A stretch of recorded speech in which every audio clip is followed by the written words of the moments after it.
আসসালামু আলাইকুম এভরিওয়ান, সবাই কেমন আছেন?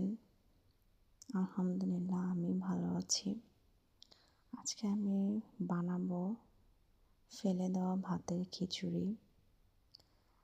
আমার ফ্রিজে ভাত ছিল, তো ভাতগুলো অনেক দিন হয়ে গেছে, তো ফেলে দিতেও কষ্ট লাগছিল। তো কি করব ভেবে পাচ্ছি না এখন কি করা যায়। এতগুলো ভাত ফেলে দিব, আসলে খুব খারাপ লাগছিল। তবে হুট করে মাথার ভিতরে একটা প্ল্যান আসলো, আচ্ছা এটা দিয়ে কিছু একটা করে ফেলি।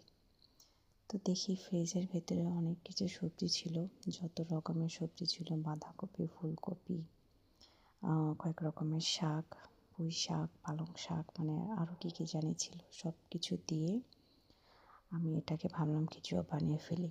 তো সাথে একটু ডাল দিয়েছিলাম। তো আসলে এই খিচুড়িটা যে এত মজা হবে আসলে আমি বুঝতে পারি নাই।